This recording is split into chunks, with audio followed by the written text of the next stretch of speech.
Chapter 23. Influencing by Argument. Common sense is the common sense of mankind. It is the product of common observation and experience. It is modest, plain, and unsophisticated.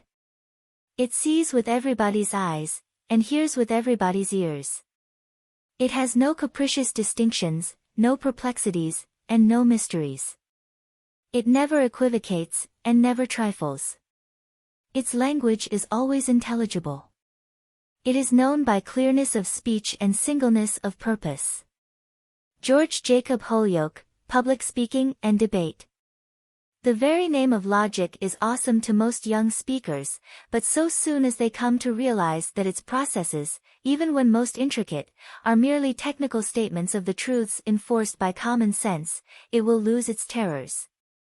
In fact, logic, 25, is a fascinating subject, well worth the public speaker's study, for it explains the principles that govern the use of argument and proof. Argumentation is the process of producing conviction by means of reasoning. Other ways of producing conviction there are, notably suggestion, as we have just shown, but no means is so high, so worthy of respect, as the adducing of sound reasons in support of a contention. Since more than one side of a subject must be considered before we can claim to have deliberated upon it fairly, we ought to think of argumentation under two aspects, building up an argument, and tearing down an argument, that is, you must not only examine into the stability of your structure of argument so that it may both support the proposition you intend to probe and yet be so sound that it cannot be overthrown by opponents, but you must also be so keen to detect defects in argument that you will be able to demolish the weaker arguments of those who argue against you.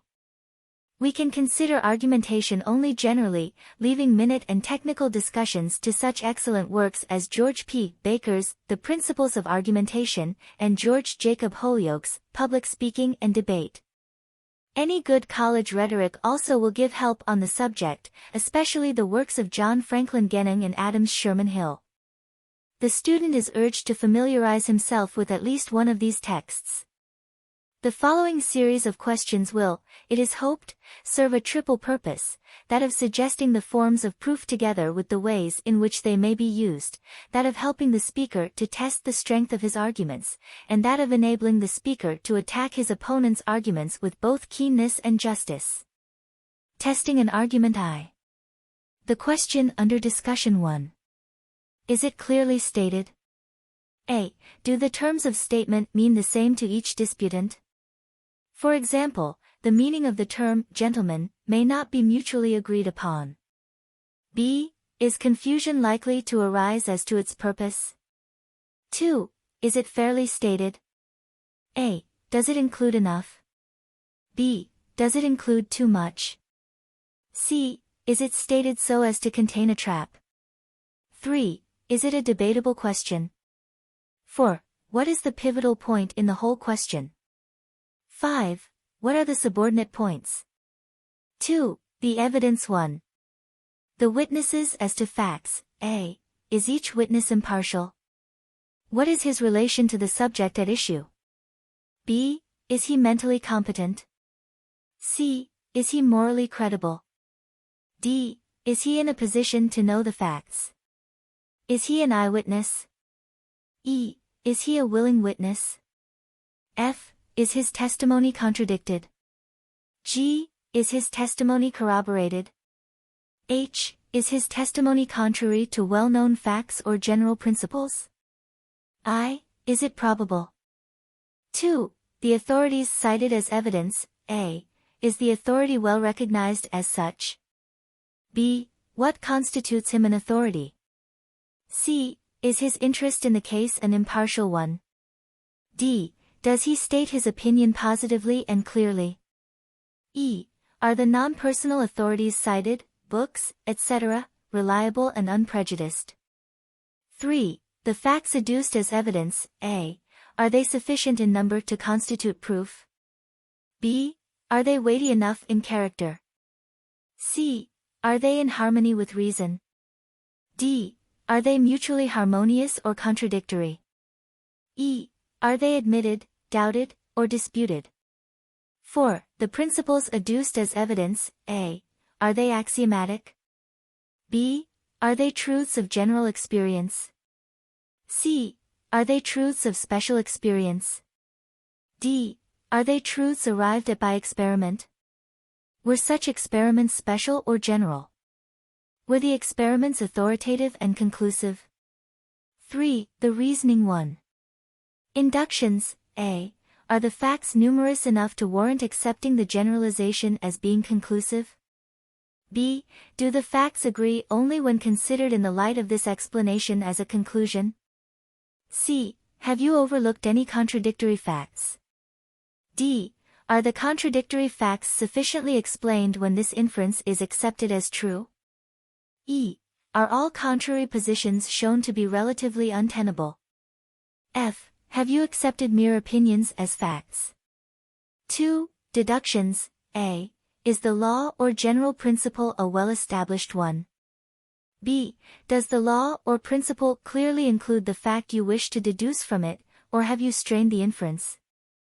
C. Does the importance of the law or principle warrant so important an inference? D. Can the deduction be shown to prove too much? 3. Parallel cases, A. Are the cases parallel at enough points to warrant an inference of similar cause or effect? B. Are the cases parallel at the vital point at issue? C. Has the parallelism been strained? D. Are there no other parallels that would point to a stronger contrary conclusion? 4. Inferences, A. Are the antecedent conditions such as would make the allegation probable? Character and opportunities of the accused, for example. B. Are the signs that point to the inference either clear or numerous enough to warrant its acceptance as fact? C. Are the signs cumulative, and agreeable one with the other? D. Could the signs be made to point to a contrary conclusion? 5. Syllogisms, A. Have any steps been omitted in the syllogisms? Such as in a syllogism in enthymeme. If so, test any such by filling out the syllogisms. B. Have you been guilty of stating a conclusion that really does not follow? A non sequitur. C. Can your syllogism be reduced to an absurdity? Reductio ad absurdum. Questions and exercises. 1. Show why an unsupported assertion is not an argument. 2. Illustrate how an irrelevant fact may be made to seem to support an argument. 3. What inferences may justly be made from the following? During the Boer War it was found that the average Englishman did not measure up to the standards of recruiting and the average soldier in the field manifested a low plane of vitality and endurance. Parliament, alarmed by the disastrous consequences, instituted an investigation. The commission appointed brought in a finding that alcoholic poisoning was the great cause of the national degeneracy. The investigations of the Commission have been supplemented by investigations of scientific bodies and individual scientists, all arriving at the same conclusion. As a consequence, the British government has placarded the streets of 100 cities with billboards setting forth the destructive and degenerating nature of alcohol and appealing to the people in the name of the nation to desist from drinking alcoholic beverages. Under efforts directed by the government, the British Army is fast becoming an army of total abstainers. The governments of continental Europe followed the lead of the British government. The French government has placarded France with appeals to the people, attributing the decline of the birth rate and increase in the death rate to the widespread use of alcoholic beverages. The experience of the German government has been the same. The German emperor has clearly stated that leadership in war and in peace will be held by the nation that roots out alcohol. He has undertaken to eliminate even the drinking of beer, so far as possible, from the German Army and Navy. Richmond Pearson Hobson, before the U.S. Congress. 4. Since the burden of proof lies on him who attacks a position, or argues for a change in affairs, how would his opponent be likely to conduct his own part of a debate? 5. Define, A. Syllogism, B. Rebuttal, C. Begging the question, D. Premise, E. Rejoinder, F. Surrejoinder, G. Dilemma, H. Induction, deduction, J. A priori, K. a posteriori, L. Inference. 6. Criticize this reasoning. Men ought not to smoke tobacco, because to do so is contrary to best medical opinion. My physician has expressly condemned the practice, and is a medical authority in this country.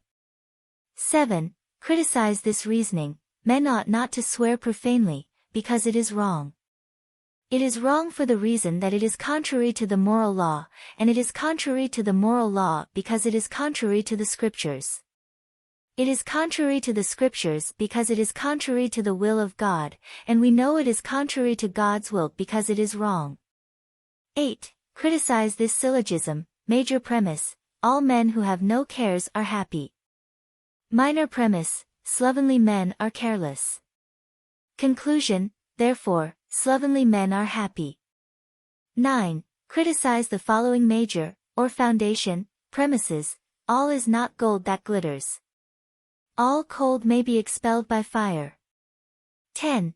Criticize the following fallacy, non sequitur. Major premise: all strong men admire strength.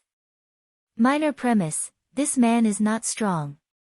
Conclusion: therefore this man does not admire strength. 11. Criticize these statements. Sleep is beneficial on account of its soporific qualities. Fisk's histories are authentic because they contain accurate accounts of American history, and we know that they are true accounts, for otherwise they would not be contained in these authentic works. 12. What do you understand from the terms reasoning from effect to cause, and from cause to effect? Give examples. 13. What principle did Richmond Pearson Hobson employ in the following? What is the police power of the states? The police power of the federal government or the state, any sovereign state, has been defined. Take the definition given by Blackstone, which is, the due regulation and domestic order of the kingdom, whereby the inhabitants of a state, like members of a well-governed family, are bound to conform their general behavior to the rules of propriety, of neighborhood and good manners, and to be decent, industrious, and inoffensive in their respective stations. Would this amendment interfere with any state carrying on the promotion of its domestic order? Or you can take the definition in another form, in which it is given by Mr. Tiedemann, when he says, the object of government is to impose that degree of restraint upon human actions which is necessary to a uniform, reasonable enjoyment of private rights. The power of the government to impose this restraint is called the police power. Judge Cooley says of the liquor traffic, the business of manufacturing and selling liquor is one that affects the public interests in many ways and leads to many disorders. It has a tendency to increase pauperism and crime. It renders a large force of peace officers essential, and it adds to the expense of the courts and of nearly all branches of civil administration.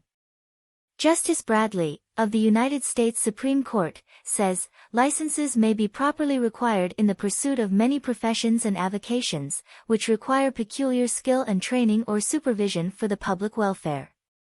The profession or avocation is open to all alike who will prepare themselves with the requisite qualifications or give the requisite security for preserving public order. This is in harmony with the general proposition that the ordinary pursuits of life, forming the greater percent of the industrial pursuits, are and ought to be free and open to all, subject only to such general regulations, applying equally to all, as the general good may demand. All such regulations are entirely competent for the legislature to make and are in no sense an abridgment of the equal rights of citizens. But a license to do that which is odious and against common right is necessarily an outrage upon the equal rights of citizens. 14. What method did Jesus employ in the following? Ye are the salt of the earth, but if the salt have lost his savor, wherewith shall it be salted? It is thenceforth good for nothing but to be cast out, and to be trodden under foot of men. Behold the fowls of the air, for they sow not, neither do they reap nor gather into barns, yet your heavenly Father feedeth them. Are ye not much better than they? And why take ye thought for raiment? Consider the lilies of the field, how they grow, they toil not, neither do they spin, and yet I say unto you, that even Solomon in all his glory was not arrayed like one of these. Wherefore, if God so clothe the grass of the field, which today is, and tomorrow is cast into the oven, shall he not much more clothe you, O ye of little faith? Or what man is there of you, whom if his son ask bread, will he give him a stone? Or if he ask a fish, will he give him a serpent? If ye then, being evil, know how to give good gifts unto your children, how much more shall your Father which is in heaven give good things to them that ask him? 15. Make 5 original syllogisms, 26, on the following models. Major premise: he who administers arsenic gives poison. Minor premise: the prisoner administered arsenic to the victim. Conclusion: therefore the prisoner is a poisoner. Major premise: all dogs are quadrupeds. Minor premise: this animal is a biped. Conclusion: therefore this animal is not a dog. 16. Prepare either the positive or the negative side of the following question for debate. The recall of judges should be adopted as a national principle. 17. Is this question debatable? Benedict Arnold was a gentleman. Give reasons for your answer. 18. Criticize any street or dinner table argument you have heard recently. 19. Test the reasoning of any of the speeches given in this volume. 20. Make a short speech arguing in favor of instruction in public speaking in the public evening schools. 21. A. Clip a newspaper editorial in which the reasoning is weak. B. Criticize it. C. Correct it. 22. Make a list of 3 subjects for debate, selected from the monthly magazines. 23. Do the same from the newspapers. 24. Choosing your own question and side, prepare a brief suitable for a 10-minute debating argument. The following models of briefs may help you. Debate resolved that armed intervention is not justifiable on the part of any nation to collect, on behalf of private individuals, financial claims against any American nation. 27. Brief of affirmative argument. First speaker: Chaffee. Armed intervention for collection of private claims from any American nation is not justifiable, for 1. It is wrong in principle, because a. It violates the fundamental principles of international law for a very slight cause, b. It is contrary to the proper function of the state, and c. It is contrary to justice, since claims are exaggerated. Second speaker: Hurley 2. It is disastrous in its results, because a. It incurs danger of grave international complications, b. It tends to increase the burden of debt in the South American republics, c. It encourages a waste of the world's capital, and d. It disturbs peace and stability in South America. Third speaker: Bruce 3.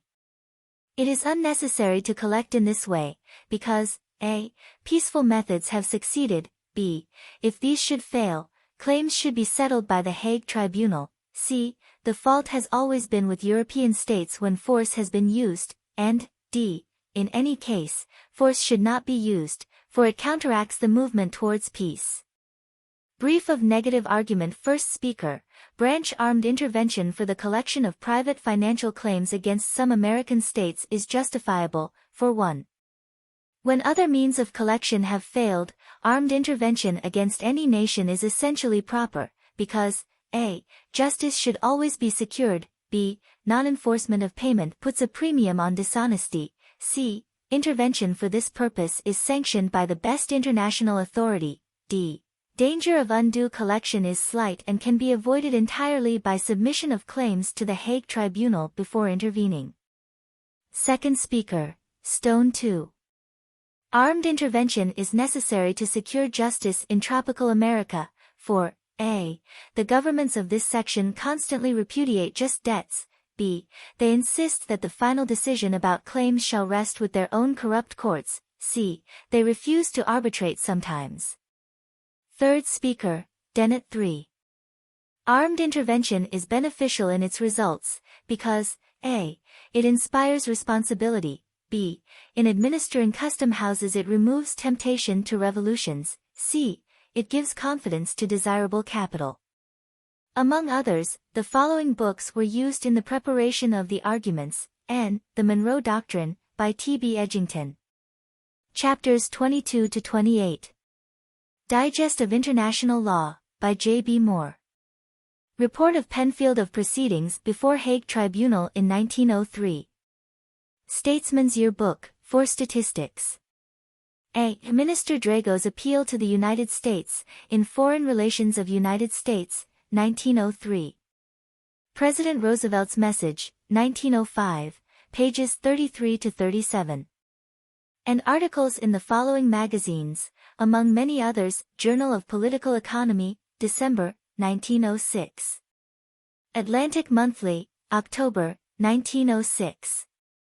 North American Review, Volume 183, page 602.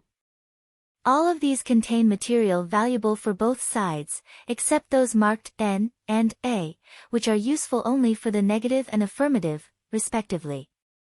Note: practice in debating is most helpful to the public speaker, but if possible each debate should be under the supervision of some person whose word will be respected, so that the debaters might show regard for courtesy, accuracy, effective reasoning, and the necessity for careful preparation. The appendix contains a list of questions for debate. 25. Are the following points well considered? The inheritance tax is not a good social reform measure. A. Does not strike at the root of the evil one. Fortunes not a menace in themselves. A fortune of $500,000 may be a greater social evil than one of $500 million. 2. Danger of wealth depends on its wrong accumulation and use. 3. Inheritance tax will not prevent rebates, monopoly, discrimination, bribery, etc. 4. Laws aimed at unjust accumulation and use of wealth furnish the true remedy. B. It would be evaded. 1. Low rates are evaded. 2. Rate must be high to result in distribution of great fortunes. 26. Class exercises, mock trial. 4. A. Some serious political offense. B. A burlesque offense. Footnotes. 25. Makasha's Logic is a helpful volume, and not too technical for the beginner. A brief digest of logical principles as applied to public speaking is contained in How to Attract and Hold an Audience, by J. Berg Esenwein. 26. For those who would make a further study of the syllogism, the following rules are given. 1. In a syllogism there should be only 3 terms. 2. Of these 3 only one can be the middle term. 3. One premise must be affirmative. 4. The conclusion must be negative if either premise is negative. 5. To prove a negative, one of the premises must be negative. Summary of regulating principles. 1. Terms which agree with the same thing agree with each other, and when only one of 2 terms agrees with a third term, the 2 terms disagree with each other. 2. Whatever is affirmed of a class may be affirmed of all the members of that class, and whatever is denied of a class may be denied of all the members of that class. 27. All the speakers were from Brown University. The affirmative briefs were used in debate with the Dartmouth College team, and the negative briefs were used in debate with the Williams College team. From the speaker, by permission. Chapter 24. Influencing by persuasion. She hath prosperous art when she will play with reason and discourse, and well she can persuade. Shakespeare, Measure for Measure. Him we call an artist who shall play on an assembly of men as a master on the keys of a piano, who seeing the people furious, shall soften and compose them, shall draw them, when he will, to laughter and to tears. Bring him to his audience, and, be they who they may, coarse or refined, pleased or displeased, sulky or savage, with their opinions in the keeping of a confessor or with their opinions in their bank safes, he will have them pleased and humored as he chooses, and they shall carry and execute what he bids them. Ralph Waldo Emerson, Essay on Eloquence. More good and more ill have been effected by persuasion than by any other form of speech. It is an attempt to influence by means of appeal to some particular interest held important by the hearer. Its motive may be high or low, fair or unfair, honest or dishonest, calm or passionate, and hence its scope is unparalleled in public speaking. This instillment of conviction, to use Matthew Arnold's expression, is naturally a complex process in that it usually includes argumentation and often employs suggestion, as the next chapter will illustrate. In fact, there is little public speaking worthy of the name that is not in some part persuasive, for men rarely speak solely to alter men's opinions. The ulterior purpose is almost always action. The nature of persuasion is not solely intellectual, but is largely emotional. It uses every principle of public speaking, and every form of discourse, to use a rhetorician's expression, but argument supplemented by special appeal is its peculiar quality. This we may best see by examining the methods of persuasion. High-minded speakers often seek to move their hearers to action by an appeal to their highest motives, such as love of liberty. Senator Hoar, in pleading for action on the Philippine question, used this method. What has been the practical statesmanship which comes from your ideals and your sentimentalities? You have wasted nearly 600 millions of treasure. You have sacrificed nearly 10,000 American lives, the flower of our youth. You have devastated provinces. You have slain uncounted thousands of the people you desire to benefit. You have established reconcentration camps. Your generals are coming home from their harvest bringing sheaves with them, in the shape of other thousands of sick and wounded and insane to drag out miserable lives, wrecked in body and mind. You make the American flag in the eyes of a numerous people the emblem of sacrilege in Christian churches, and of the burning of human dwellings, and of the horror of the water torture. Your practical statesmanship, which disdains to take George Washington and Abraham Lincoln or the soldiers of the Revolution or of the Civil War as models, has looked in some cases to Spain for your example. I believe, nay, I know, that in general our officers and soldiers are humane.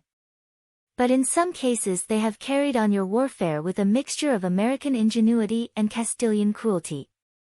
Your practical statesmanship has succeeded in converting a people who 3 years ago were ready to kiss the hem of the garment of the American and to welcome him as a liberator, who thronged after your men, when they landed on those islands, with benediction and gratitude, into sullen and irreconcilable enemies, possessed of a hatred which centuries cannot eradicate. Mr. President, this is the eternal law of human nature. You may struggle against it, you may try to escape it, you may persuade yourself that your intentions are benevolent, that your yoke will be easy and your burden will be light, but it will assert itself again.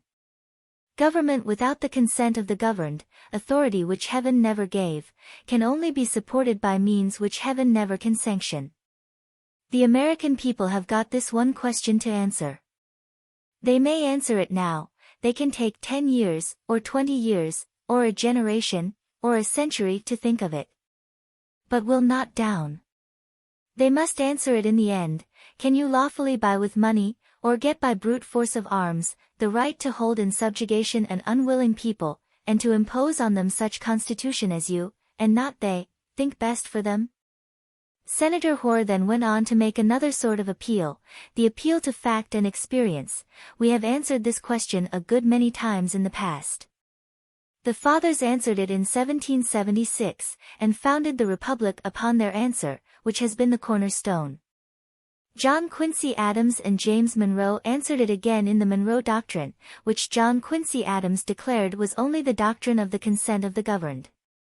The Republican Party answered it when it took possession of the force of government at the beginning of the most brilliant period in all legislative history.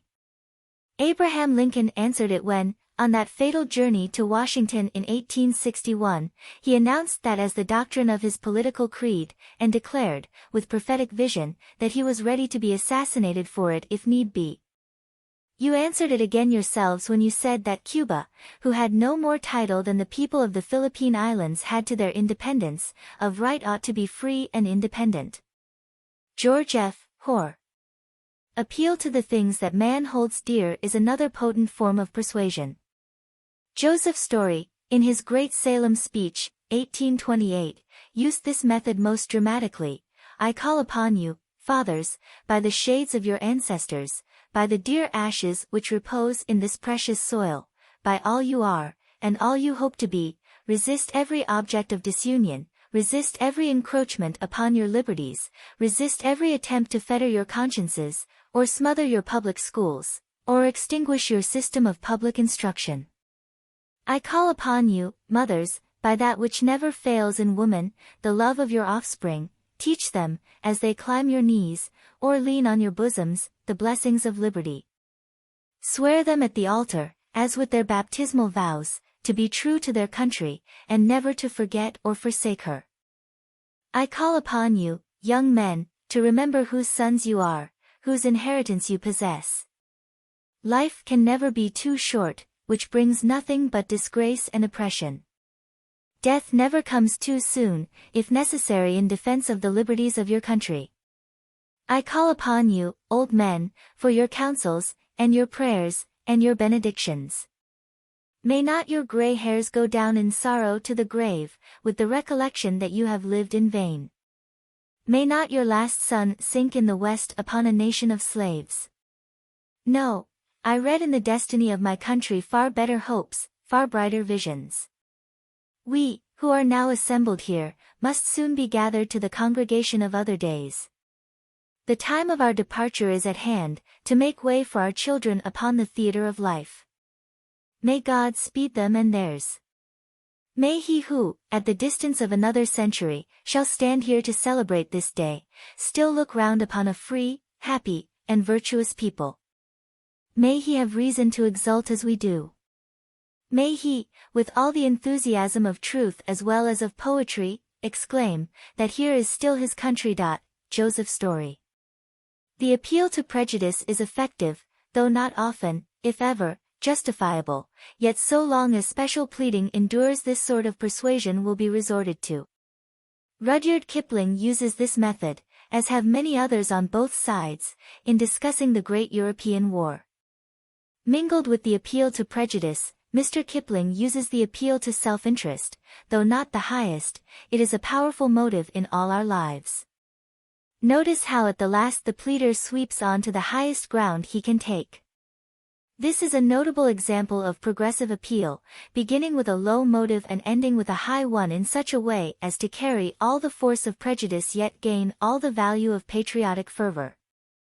Through no fault nor wish of ours we are at war with Germany, the power which owes its existence to 3 well-thought-out wars, the power which, for the last 20 years, has devoted itself to organizing and preparing for this war, the power which is now fighting to conquer the civilized world.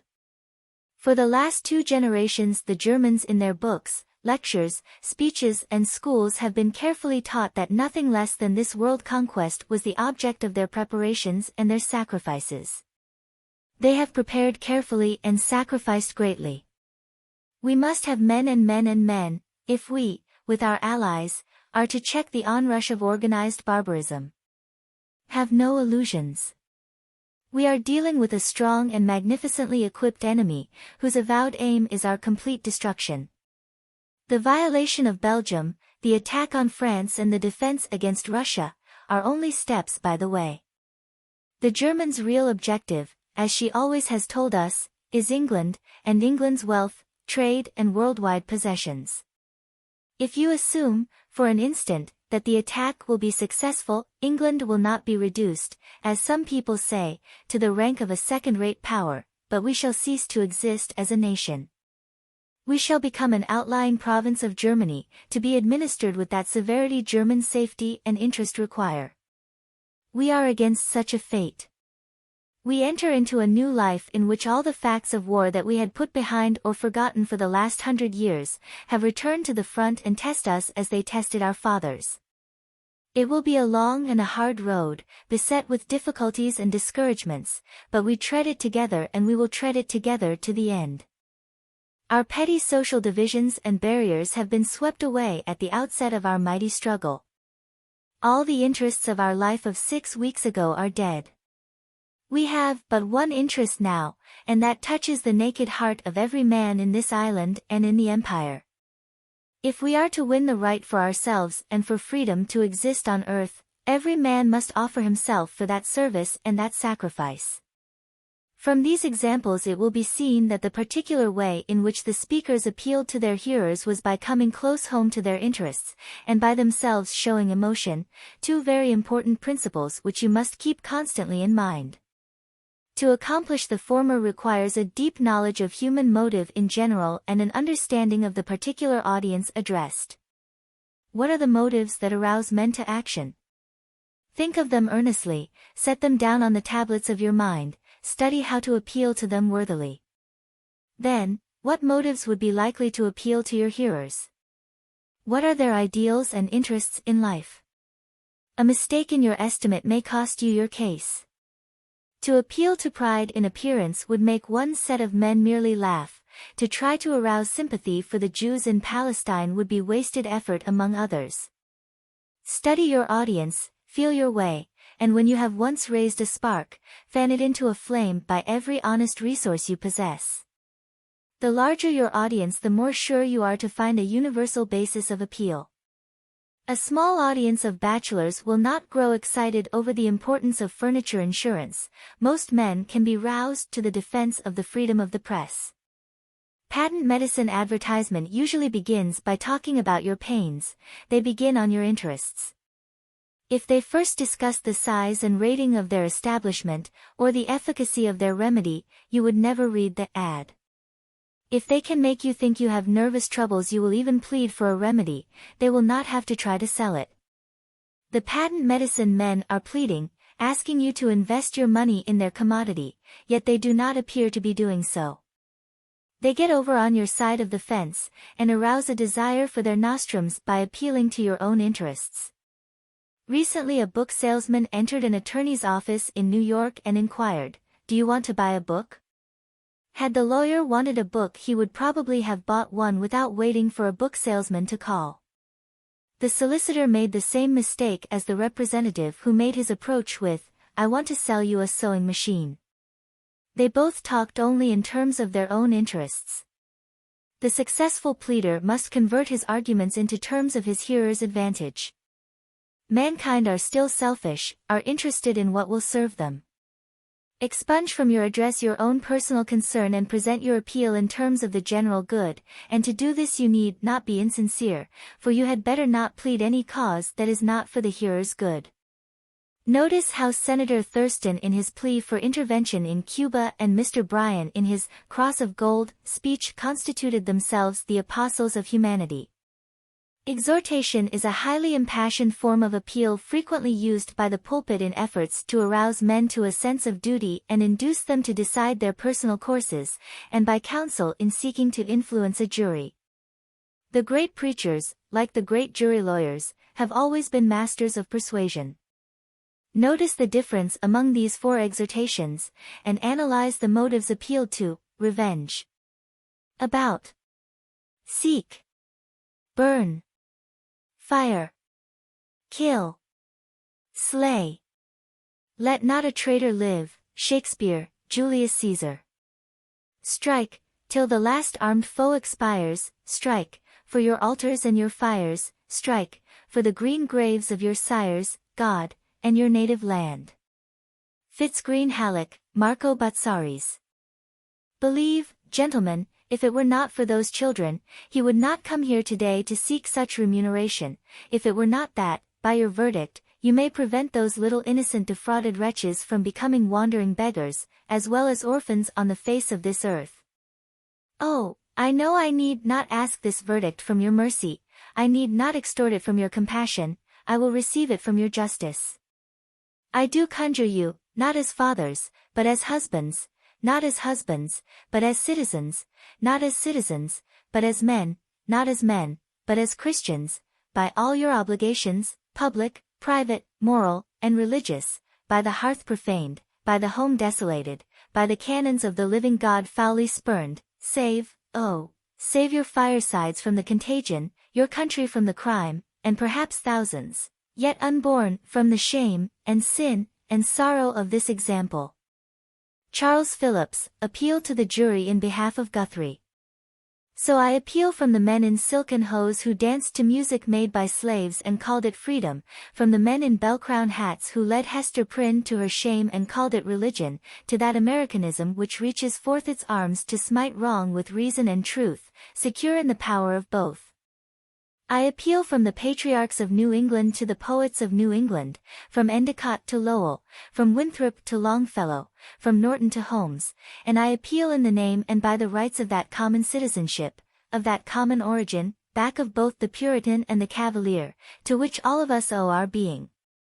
Let the dead past, consecrated by the blood of its martyrs, not by its savage hatreds, darkened alike by kingcraft and priestcraft, let the dead past bury its dead. Let the present and the future ring with the song of the singers. Blessed be the lessons they teach, the laws they make. Blessed be the eye to see, the light to reveal. Blessed be tolerance, sitting ever on the right hand of God to guide the way with loving word, as blessed be all that brings us nearer the goal of true religion, true republicanism, and true patriotism, distrust of watchwords and labels, shams and heroes, belief in our country and ourselves.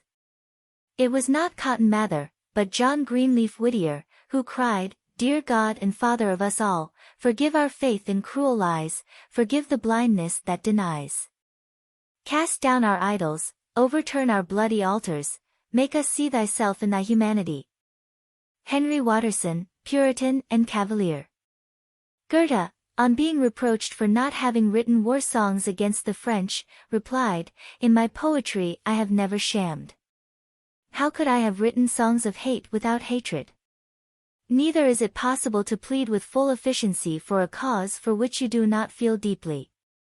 Feeling is contagious as belief is contagious. The speaker who pleads with real feeling for his own convictions will instill his feelings into his listeners. Sincerity, force, enthusiasm, and above all, feeling, these are the qualities that move multitudes and make appeals irresistible. They are of far greater importance than technical principles of delivery, grace of gesture, or polished enunciation, important as all these elements must doubtless be considered. Base your appeal on reason, but do not end in the basement, let the building rise, full of deep emotion and noble persuasion. Questions and exercises. 1. What elements of appeal do you find in the following? B. Is it too florid? C. Is this style equally powerful today? D.